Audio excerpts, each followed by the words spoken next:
But welcome everybody. Thank you so much for being here on this Monday morning. I hope you had a wonderful weekend.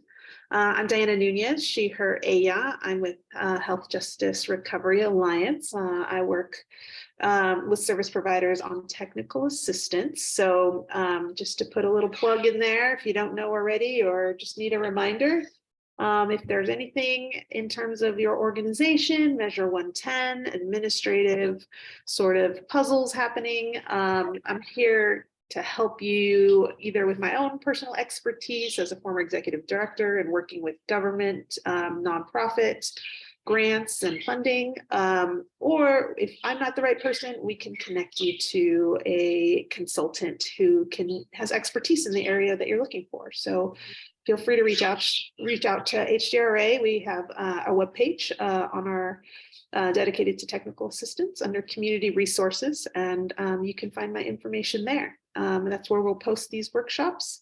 And we have another one coming up on July 11th around foundation fundraising, specifically around foundation grants. So that'll be put on by our partners, Dr. Bronner. So that's coming up.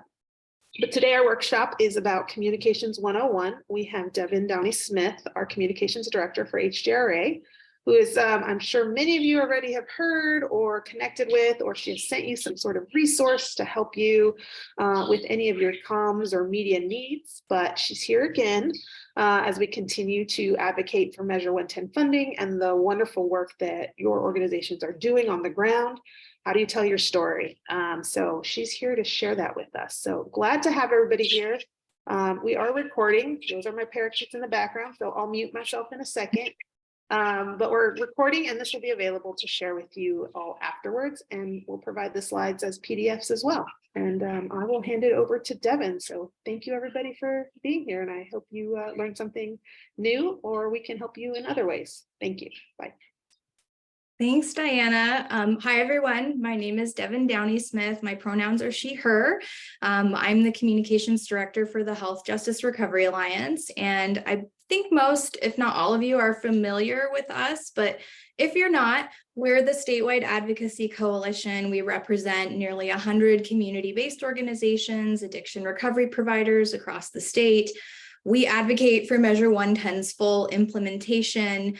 We advocate for policies to make it stronger, to address any technical fixes. We advocate for providers.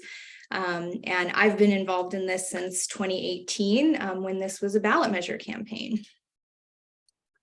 So let me start off by telling you just a little bit about my story. And before I do, I'll just say, don't feel like you have to take a bunch of notes. As Diana said, we're going to provide this afterwards. So if you can, just try to absorb and listen and don't feel like you have to write it all down. So back to this. In another life, I represented Chevron.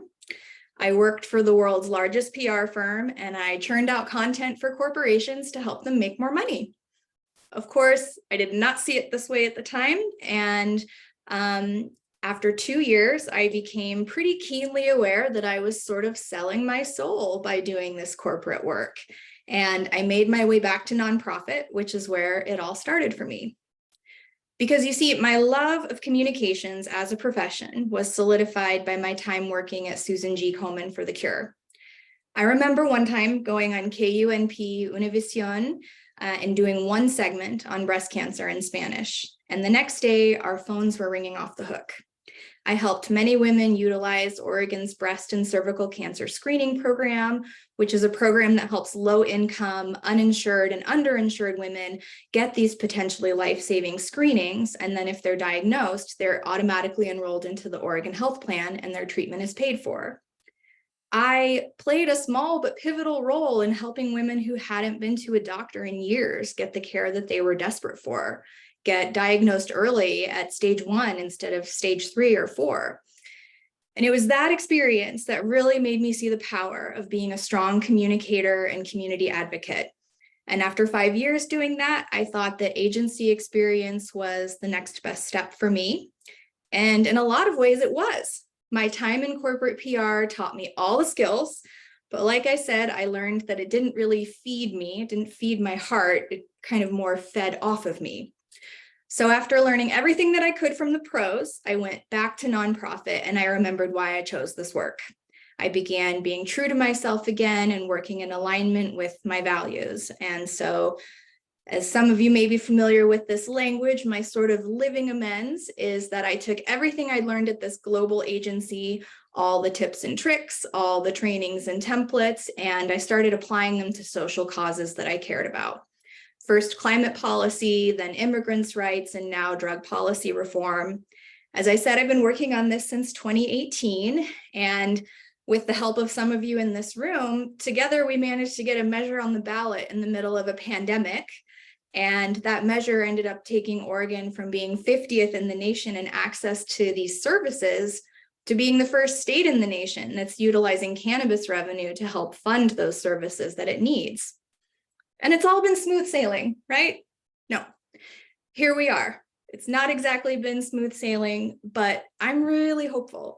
The legislative session just ended, and many of you did tremendous work to help pass HB 2513, the Hope and Recovery Bill, which makes technical fixes to strengthen 110.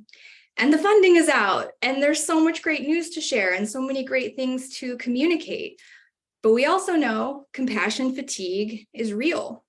The pandemic made people fall through the cracks of an already broken system, and it turns out that media care a lot more about police ride-alongs than they do about grand openings and hopeful stories. And we also have learned that everyone in media is coming to the table with their own biases, their own understandings or misunderstandings of what addiction recovery looks like. So we're having to build out this whole new system and protect it at the same time from a messaging standpoint. And it's not easy, but providers like you are really the secret sauce to success. So you guys open hearts and minds. And so hopefully what I did there, I showed you a couple pictures of me and my daughter and me doing yoga with my husband. And you were probably expecting some sort of biographical intro and an explanation for the flower crown. But instead of that, hopefully I hooked you a little bit with my story and made you want to learn more about what I have to offer. And the more is why we're here. So stories are of the utmost importance. And I really love this quote by Brene Brown that maybe stories are just data with a soul. And I love this because legislators, media, they continuously ask for data, but it's actually the stories that open hearts and minds. It's the heartfelt encounters with providers like you, people in recovery that actually make that shift happen. Like I could say, these are evidence-based services and provide data until I'm blue in the face. But you telling one story about one person who maybe you helped them stay housed, maybe you got them into a recovery home where the childcare was taken care of, so they're able to still be with their kid while they're in treatment. Maybe you help someone reunite with their family as part of their recovery process or get a job. Those stories are what people remember. And that's why we're here. So why are you here? Why do you do what you do? I want to start off by just playing one of my favorite video clips on the importance of knowing your why. And this is a little over 3 minutes long. So we'll start off with this. How do I know? A lot of people, when they think of the phrase, how do I know? They always want to put the what behind it. How do I know what I'm supposed to do? The question that you really should ask is, how do I know why I'm here? Because when you know your why, your what becomes more clear and more impactful. If you know, like for instance, people know that I do comedy, but that's what I do. My why is to inspire people to walk in purpose. So I can do comedy, I can write books, I can be in a movie, because all of it is motivated by my why. In fact, I have a new web series out called Michael Jr. Break Time. We probably just did the 6th episode. It's on YouTube. So every single Wednesday at 3 o'clock, we drop a new episode on YouTube of Michael Jr. Break Time. What it is it's me. I travel around the country and I do stand-up comedy, in case you didn't know. And in the middle of my comedy set sometime, I'll stop and just talk to my audience.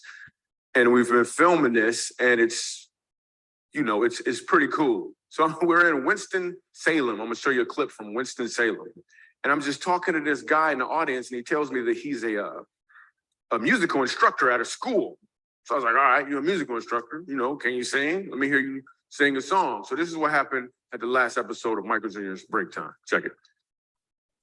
So you're a musical director. Yes, Cool. sir. All right, so let me get a couple bars of like Amazing Grace. Can you do the first part of that? Go ahead. Amazing grace, how sweet the sound that saved a wretch like me. Wow. That bro could sing. You know what I'm saying? All right.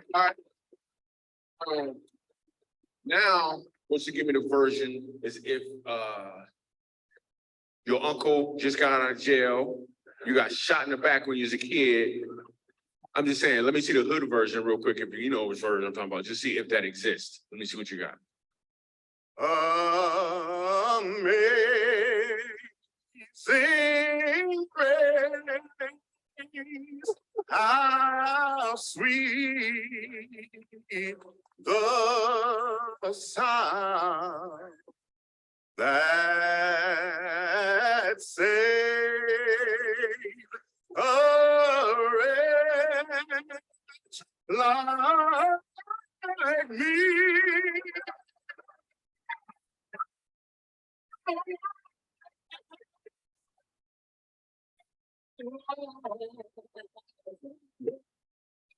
Now I'm fine.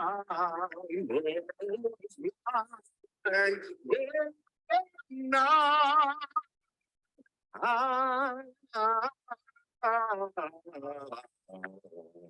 I see.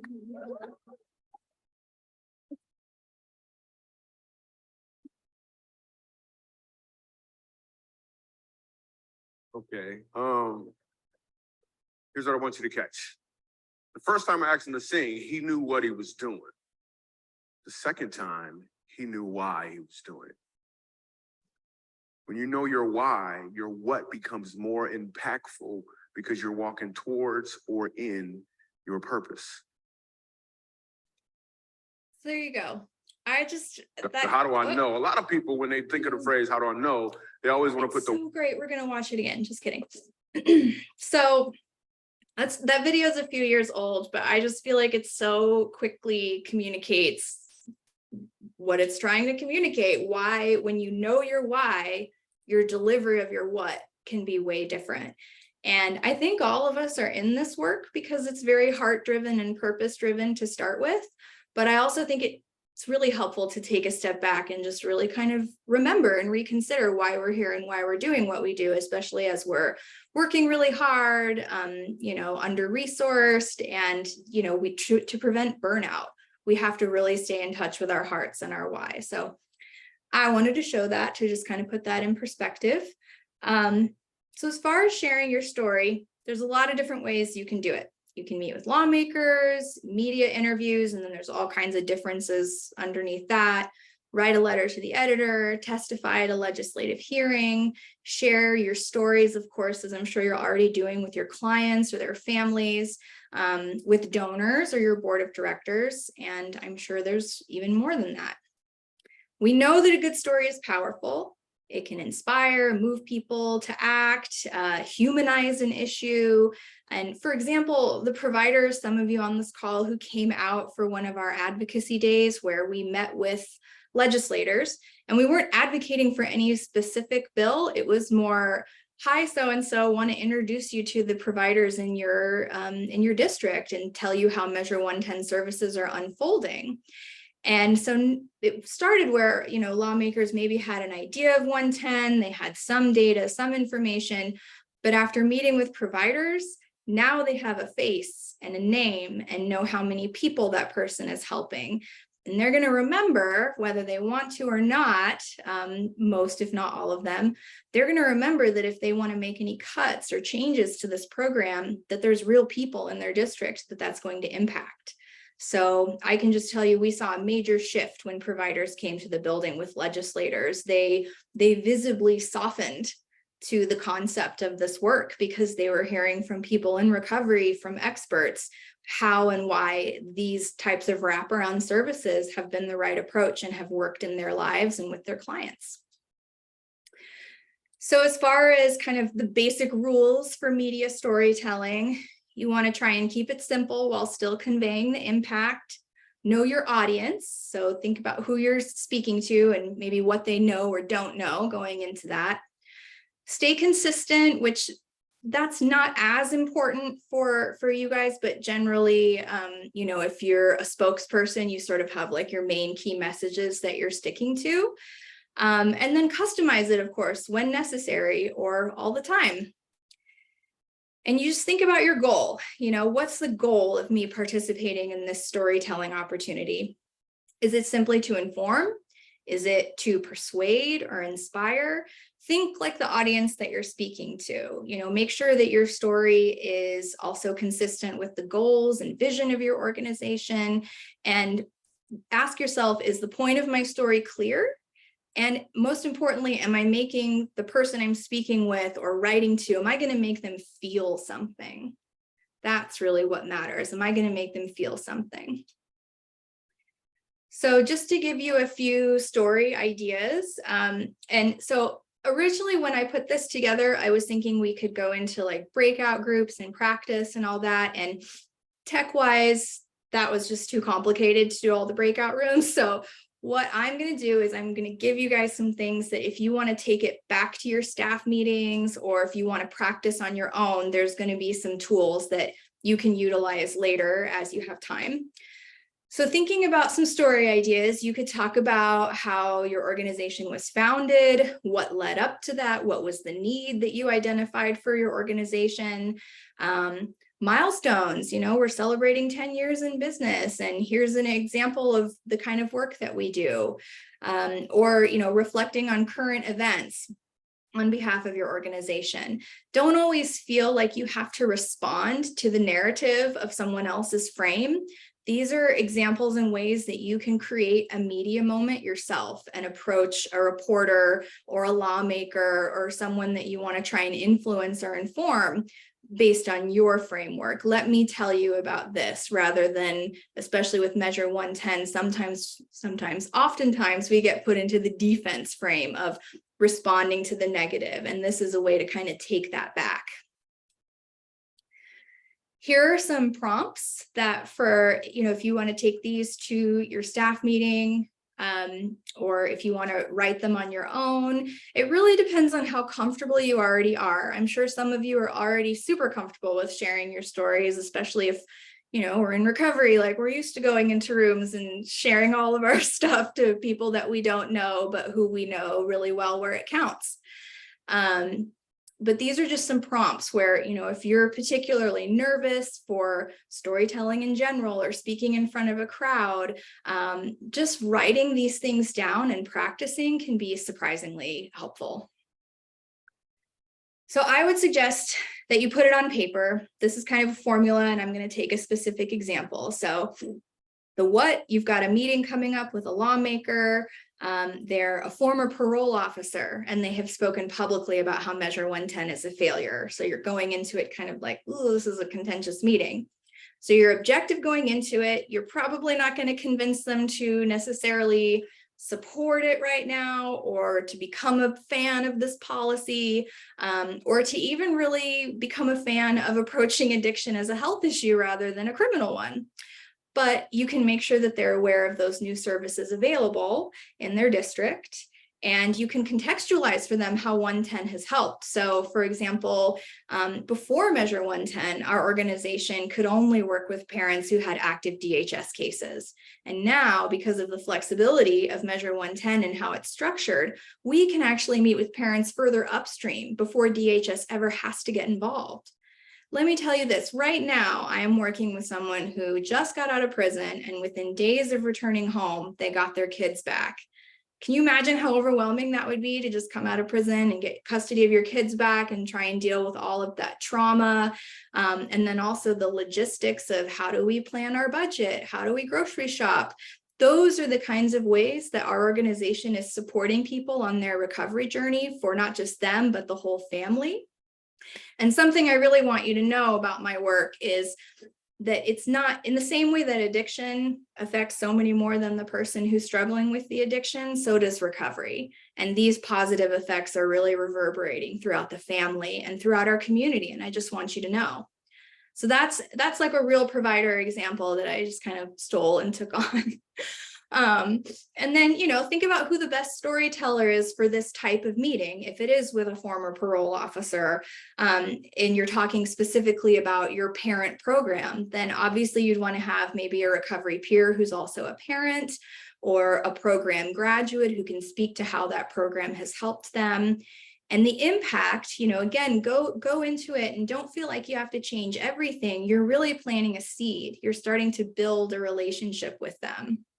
And that's really meaningful and it matters. And sometimes the hard thing about doing that is we don't see the immediate impact, but we can start to see this gradual shift.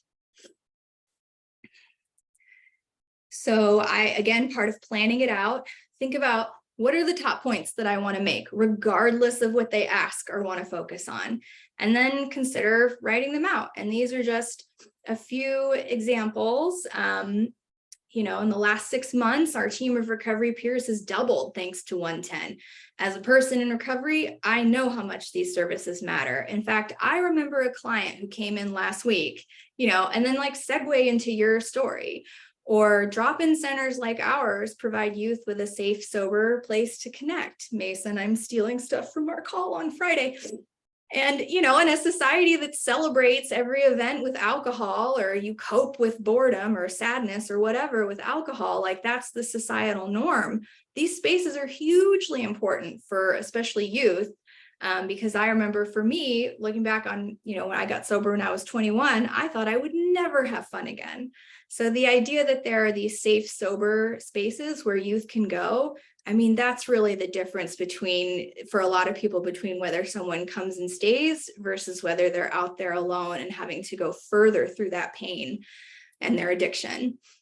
Or, recovery housing in our community, it's been super hard to find. The wildfires in Southern Oregon made housing inventory that much more difficult. If you have a criminal record, that's an easy excuse for a landlord to reject you. So that's why we work with landlords and tell them about our program and build trust. And I actually just housed a family a couple weeks ago. It's the first time they've had stable housing in 6 years, or, really get into it. Those are the ways we can sway people. But first, before you get ready to do that, it's really important to know, how much time do I have to speak to this person? And if it's written, what's the word limit? And I'm kind of giving you the typical here so that you can refer back to it as you need to. So a meeting with your lawmaker, they are typically supposed to give you 15 minutes for a meeting. I put maybe because sometimes if they're really busy, they can just fit you in between things and you might get 5 minutes. Or if it's you and 2 other folks from your organization, then you're only going to have 5 minutes maybe. A live local news interview, like the man or woman on the street thing, that's usually 30-second soundbite. And they never talk to the people you want them to. A pre-recorded local news interview is usually about a 2 to 3 minute segment, and that's the whole thing. So unless they're completely profiling you or your organization, you might be, the 30-second soundbite within a 3-minute story that's all about, here's how 110 is doing. And then verbal testimony at a legislative hearing is typically 2 minutes, and a letter to the editor is usually 250, and a guest opinion piece is longer, anywhere up to 750 words. So you can see how knowing the length of time that you have can really change how you're going to frame and tell your story. So for this workshop, I figure let's just get into media storytelling, because it's the hardest in my opinion. And once you feel comfortable doing media interviews, the rest can be pretty easy. It's the most impactful and it's the most intimidating. So as we frame this, we should think, what does the reporter's world look like right now? What does journalism look like right now? Journalists are extremely deadline driven, some more aggressively than others. They're on information overload. There's less time for them to research. They're understaffed, under-resourced. Oftentimes, especially like with broadcast, what used to be a crew coming to a story is now just like a camera person and the person interviewing, or sometimes I've even seen it's just the camera person with the mic and that's it. That's all they could send. And they also have to sell their editors on story concepts, which unfortunately I think is where we get this continuation of if it bleeds, it leads. If we keep people afraid and anxious, then they're going to stay tuned in and want to learn more. And then, in addition to having to sell their editors, they're also getting a lot of pressure to get more clicks rather than, the actual journalistic integrity that we would like to see in the industry of, just informing people of what's going on. They're really wary of the hype. So, sending a pitch that's all just your talking points and it's not personal, and they can see right through that, and they get a lot of pitches every day. So you've got to make it more personal and grounded. They will fiercely guard their objectivity, even if they pretty obviously don't have any. So, they want to consider themselves unbiased. And, they're people. They're just human beings who, like anyone else, are influenced by your personality, how you present the information. I mean, it's sad but true. Like they're just people. So thinking a little more about this for what drives coverage. So something has to be current, so recent, immediate, something new or different, an impact of something that's going to affect a lot of people. Reporters love a good story with a conflict that reflects clashes of thinking, people, or policy.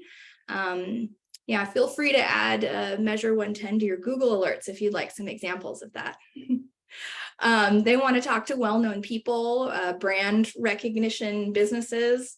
And, if they're close to where it's located, like if your organization is located in close proximity to where the actual studio is, they might talk to you more once you build a relationship with them, because you could become their go-to person on, a slow news day, or when they just have a really, quick deadline, something else fell through.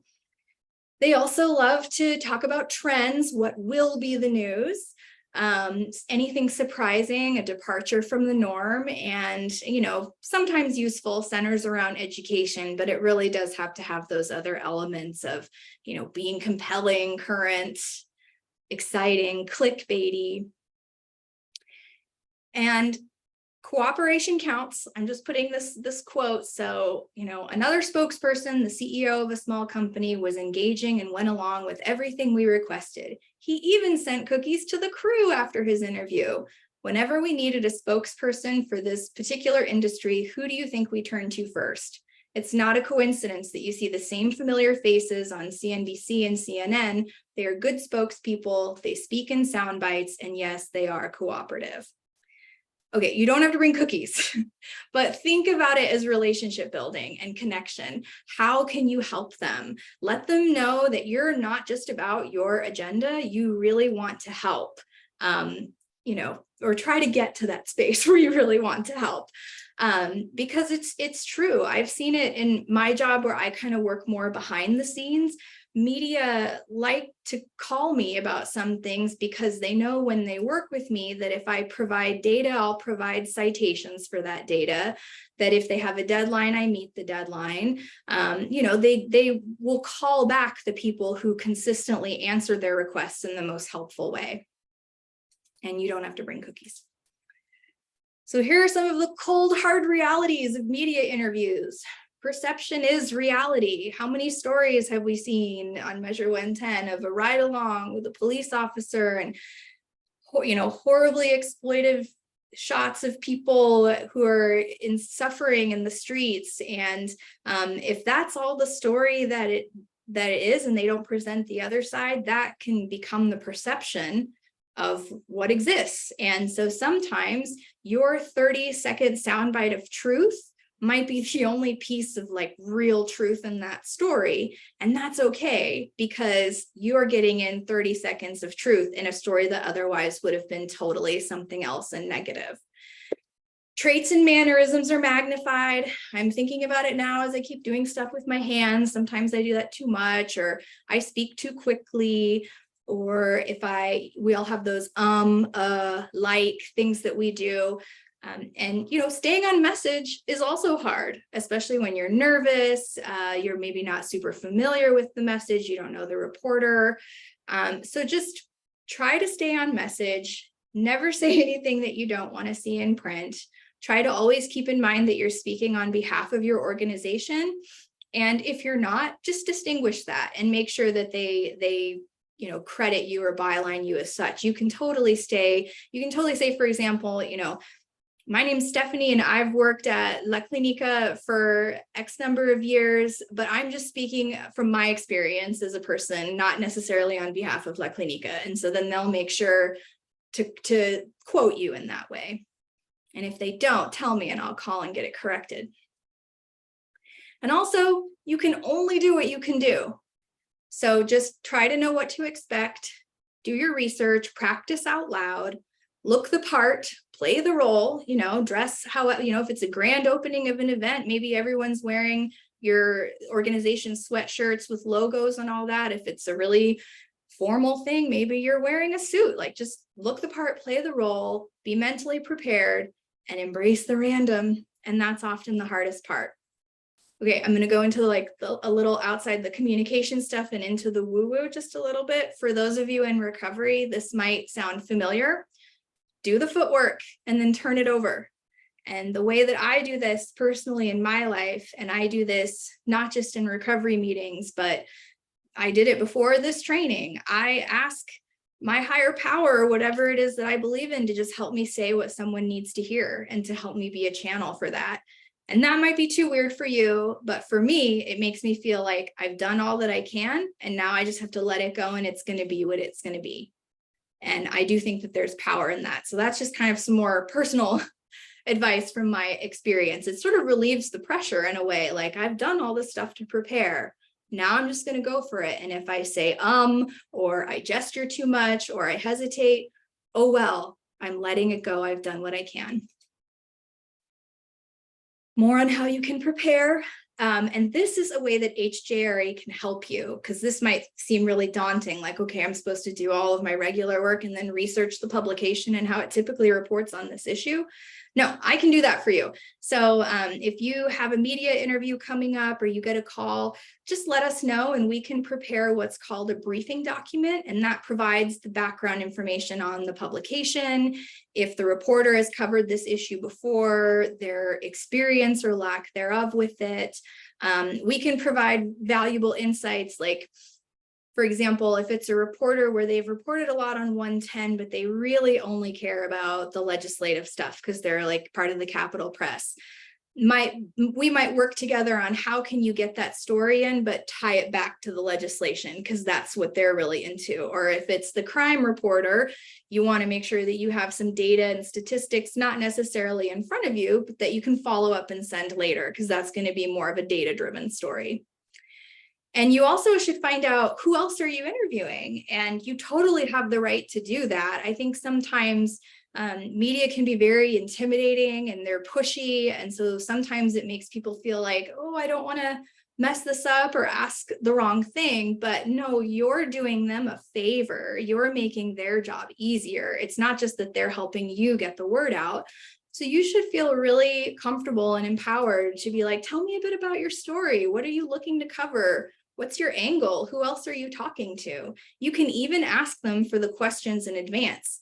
They might not always give them to you, but a lot of times they will. You'd be surprised. And then hone in on what are the 1 to 2 messages that I want to communicate, no matter what they ask.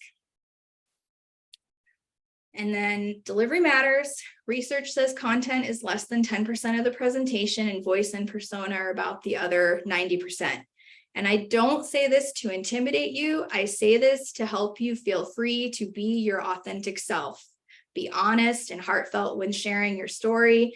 And like I said in the beginning, you could have all of the evidence, all of the data with citations. And if you don't humanize it and make it from the heart, it's not going to have the same impact. You know, I could say the perfect soundbite, and it's going to be nothing compared to the stories that you all are able to tell.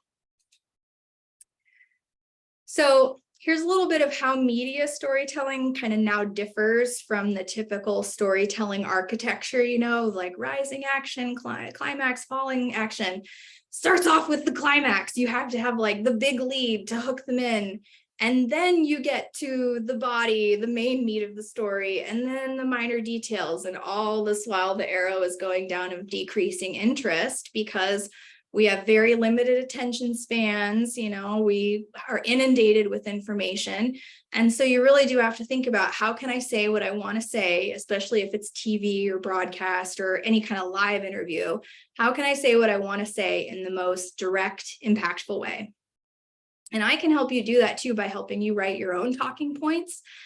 One of the things that I've done with some providers is I kind of interview them like a mock interview, and then I mirror back to them, here are 3 talking points that I think are your strongest points based on what you told me. And then you just kind of become familiar with them and learn how to take your awesome story and condense it into that 1 30-second soundbite if you need to. So for answering questions, you want to start off by hooking them in, bridging or pivoting to what you really want to say, and then flagging again what you want for them to have as the takeaway. So the hook is really defined as kind of influencing the next question that you might be asked when you end your question with a statement. A really good journalist, not all, but a really good one, is going to really listen to you and reframe or ask a follow-up question or ask a different question if you said something compelling or interesting, rather than just sticking with what they have on a piece of paper, because you've hooked them in. And sometimes they are interested in more, but their editor is very like, nope, I want this, this, and this. So you may end up having a really great conversation off camera with that person and they totally get it, but then it becomes this little thing that their editor wanted. And that's where the success then is in building the relationship, because perhaps with every story, they're able to work with their editor a bit more. You know, even something as simple, it's not simple, actually. You know, when we watch all these news stories and we see the imagery of just pills falling and, you know, fentanyl cooking on a spoon, and like, that's the B-roll that they always show. We can work with them to get them to show less stigmatizing imagery. You know, why don't you show, take some B-roll of this new facility we just opened. Look at all the beds in the meeting space that have opened up. Hey, I have these group of people that they're okay with you taking B-roll of them from a distance. Like, those are the very small but meaningful ways that we can really kind of start to change how the conversation is framed. Mm-hmm. The bridge, also known as the art of the pivot, and you know this, if you have watched any politician ever give any address, you have seen the art of the pivot in action. That's where you sort of answer quickly, maybe partially something that you don't really want to get into, and then you bridge or pivot to what you really want to say. You could say, yes, and in addition to that, or let me explain, or I don't know the answer to that, but what I do know is you don't have to answer every question just because a reporter asks. That's for sure. You can pivot and bridge from their question to what you want to say, but you never, ever want to say no comment. That's just, it's just bad. It's just not a good thing to say, but you know, you can bridge to the next thing. So here are some other kind of bridge transitions. That's not my area of expertise, but I can tell you about, or let's look at this from another perspective. That's a good one if they ask you, you know, a question that the question itself is really kind of based in stigma and bias. And then you can say, let's look at this from another perspective and try to reframe it. Or that's a really great question, and that speaks to a bigger point of, and then go back to what you want to say. I don't think you'll really have to block questions. I think the most blocking you would have to do is just saying in advance, if they want to know, well, what do you think is measure 110 a success? Or if you don't want to get into the politics of any of that, you can say, you know, there is the Health Justice Recovery Alliance. They're the advocates really working on this. I would refer to them for policy questions. I can tell you about my work. mean, if you want me to train you on becoming part of that, I am happy to do so, but I really don't want anyone to feel like when they're going to do a media interview that they have to get into all of that contentious stuff. Like, you can just talk about the services and the reporter can talk to us or someone on the Oversight and Accountability Council, or, you know, someone else in a different role to get into that. You don't have to know everything. You just have to be an expert in what you're already an expert in. And then flagging is just kind of where you wrap it up at the end. A lot of times they'll say, well, is there anything else you want us to know? And people will think of something else you want them to know, but don't do that. Go back to your strongest point and reiterate and re-emphasize that, especially if it's a pre-recorded thing and maybe you feel like, oh, my delivery on that wasn't so great. This is your opportunity when they wrap it up to give it to them again in a good soundbite. You know, emphasize, prioritize what you think is important. Here are some do's and don'ts that you can refer to as is helpful. I won't necessarily, I won't go through them all, but for the jargon one, this is hard for me. I forget, you know, I was talking to someone the other day about HJRA and the CRMs at MHAAO, and it was like, what are you talking about, woman? Stop talking in these acronyms. So, you know, think about not just spelling it out, certified recovery mentor, but put into layman's terms, what does that mean? You know, I'm really proud to be a certified recovery mentor because I'm someone who gets to show them how I walked the path to recovery, what worked for me, so that they can hopefully feel inspired and have tools and know how they can walk this path too. You know, or rather than saying culturally specific services, like, what does that really mean? Talk about how different it is to have not just the availability of addiction services, but addiction services that are, you know, by someone who understands your culture, your heritage, it's in your own language. You know, people, when you explain it to them like that, they're like, oh yeah, that is important. And you are surprised how they've not thought about it before. So I have one more kind of fun video, and this is, you know, if you feel intimidated by anything, this is just to show you you're going to do great. You just told me it was 0. This is what not to do, and you will never do it. Is it? It's great. Is it 0 or not? No, I'm not going to do this. If you're going to try and trap me, I'm not trapping you. You told me that there was no. You told me that there was no mercury vapor released from an amalgam fillet. You're not doing what? Answering the questions that we told you we were going to ask you. You know, you didn't tell me you were going to do it. Then.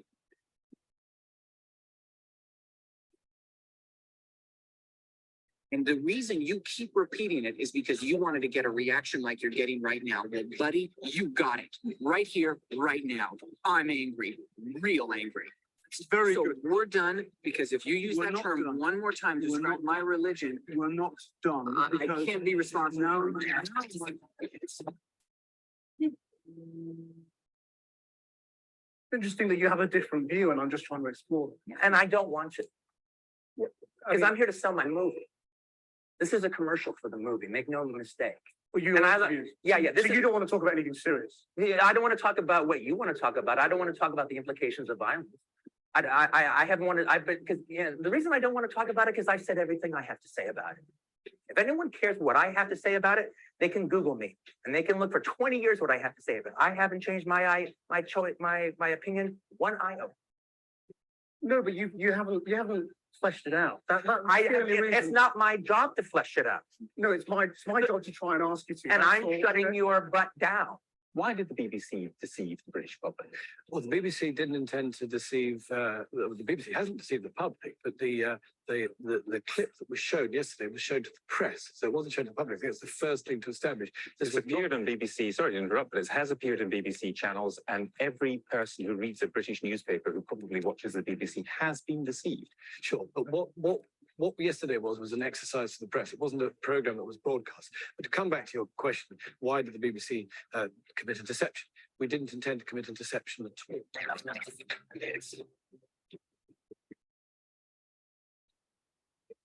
The decision, yes, of course. So Take when, these decisions between them. okay, so when were you told then? I've been involved in this for some time, and But you didn't take the decision, obviously. You just As I said say, the Chancellor and the Prime Minister. So when were you told?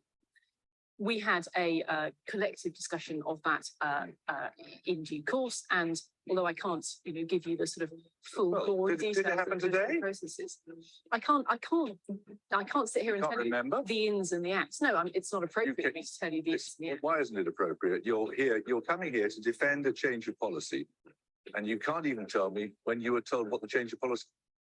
Anyway, so those are just some examples of you're never going to be put in that situation with a reporter pressing you like that. They are generally just appreciative and really happy to hear about your work. They understand that you're a provider. They typically only push people like that. All of those people were spokespeople who were supposed to have talking points. They were, the public relations person or the spokesperson. And you can see what happens when there's only talking points and no heart, or when anger gets involved and you allow that to be on camera. I mean, I don't know about you, but I could sort of see with each person who got angry or embarrassed or flustered, I could see myself in that if I felt really stuck in a live interview, and I could see how that would happen. But when you get angry and maybe it feels good in the moment, you see how really ridiculous and silly it looks after the fact on camera. So I show you this to reassure you and tell you that no matter how many ums or likes or whatever, just by speaking about your work and speaking from the heart, you will do great. So ways that we can support your storytelling. Some of you know, but I've worked with some of you, but I want to work with all of you. So we can help you with writing. We can help you with press releases, e-blasts, blog posts, letters to the editor, one sheets, website content, anything else you're working on where you're like, we'd really like a second set of eyes on this, someone who maybe isn't so in the middle of it, just get a new perspective. I can provide media training for your staff. I'd be happy to zoom into a staff meeting or come to a staff meeting if I can, and we could get really specific about if you have an event coming up and how are we going to pitch that? Who are we going to pitch? How should we go about that? What do we want to say and how do we want to say it? Like, we could really get into it. We could talk about social media. I'm happy to train folks on social media, happy to help with content drafting. Legislative, we help with drafting testimony, preparing people to give in-person testimony. And then, like I said, I can interview folks on your team and, connect with any clients that you have where, of course, client anonymity and protection is first, but I'm sure we all have experienced some clients where they are so genuinely grateful and enthusiastic about how the services have helped them that they feel called to share their story. And those are the people where when you identify them, you want to snatch them up and put them in touch with me or your comms person and see how we can work with them to utilize them and help them fulfill that desire to share their story, but also make sure that we're doing it in a way that's not exploitive or asking them to do too much. I wanted to provide some practice exercises that you can take back to your team, and you can work on these as you'd like to, or you can even just work on them with a family member or a friend if you feel like it's just too intimidating or weird to do it with your team. You could do a mock interview, record yourself. I know that just sounds hard, but if you are really particularly worried about a certain verbal, or something like that, that you feel like you do it way too much and you really want to become aware of it, recording yourself makes you aware very quickly. And also visualization, just visualize yourself telling that story, being confident, knowing that you're the expert, imagining the audience's positive response. And I really think that makes a difference. And then writing it down, that might seem like it's a lot of extra work, but it actually really does help.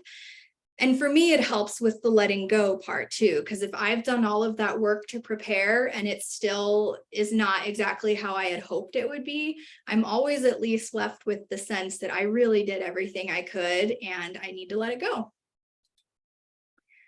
Here are some other small group workshop ideas that you and your team could take on. And if you're wondering, what do I do when media calls me? Or what do I do if I'm not sure what my key messages are? Or when I need to prep for a lawmaker meeting? call me or email me. I'm here for you. I really am. And I know that we had until 11, but it just didn't take that long. So I'm happy to answer any questions. This is not going to be the first communications workshop. I'm happy to do other ones that focus on other aspects of comms. If you want to dig into social media or advocacy or, you know, just other topics of communications, let me or Diana know what's of interest to you, and we can tailor the next workshop to be that. Any questions? All right, well, thank you so much for your time, and I sincerely hope that this was helpful. And I really mean it when I say that I'm happy to work with you all. This is my job, and it's the favorite part of my job. So you're never bothering me with any of this stuff. Like, this is what I love doing.